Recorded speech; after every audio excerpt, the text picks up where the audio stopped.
પાટણ નગરપાલિકામાં ઉપપ્રમુખ દ્વારા બે મહત્વના કામો માટે બોલાવવામાં આવેલી ખાસ સામાન્ય સભામાં એક પણ કર્મચારી કે અધિકારી હાજર ન રહેતા ભારે હોબાળો મચ્યો હતો। વિપક્ષી નેતા ભરત ભાટિયાએ આ ઘટનાને લોકશાહી અને નગરપાલિકા એક્ટનું ઉલ્લંઘન ગણાવી શાસક પક્ષ અને વહીવટી તંત્ર પર આકરા પ્રહારો કર્યા હતા। આ બે મુદ્દામાં હું પ્રમુખશ્રીને કહેવા માગું છું, જો તમે સાચા હતા, તમે જો ભ્રષ્ટાચાર નહોતો કર્યો તો તમે શા માટે બોર્ડથી ગભરાવો છો, સામાન્ય સભાથી ગભરાવો છો?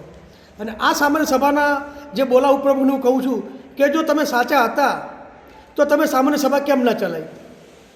એથી હું આપણા માધ્યમથી કહેવા માગું છું કે આ સામાન્ય સભામાં પ્રમુખના હોદ્દાની ઉપપ્રમુખે બોર્ડ બોલાવ્યું હતું।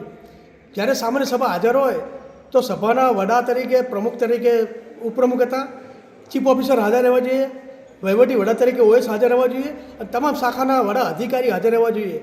પણ આ લોકોની આબરૂ, ભારતીય જનતા પાર્ટીની આબરૂ એટલા માટે ગઈ કહેવાય કે આ કર્મચારીઓ ભારતીય જનતા પાર્ટીના સંગઠનની આબરૂ લીધી છે કે પટાવળો પણ આ સામાન્ય સભા હાજર નહોતો। એટલે પાટણની પ્રજાનો જે વિશ્વાસથી મત આપેલા છે ભારતીય જનતા પાર્ટીના અને વિકાસને જે નાથવાનું કામ આ ભારતીય જનતા પાર્ટીના શાસકો કરી રહ્યા છે।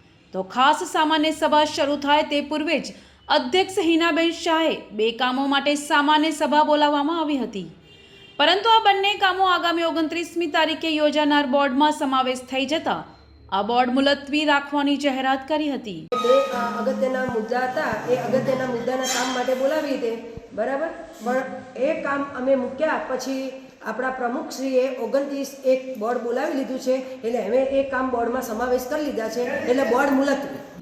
જેની સામે વિપક્ષે ભ્રષ્ટાચાર અને સત્તાના દુરુપયોગના આક્ષેપો કર્યા છે।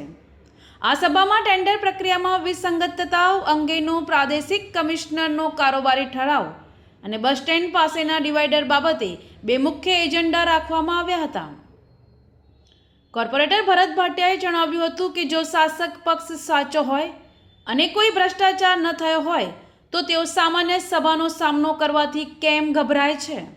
તેમણે વધુમાં ઉમેર્યું હતું કે અધિકારીઓની ગેરહાજરી એ ભારતીય જનતા પાર્ટીના સંગઠન અને પાટણની જનતાના વિશ્વાસનો દ્રોહ છે।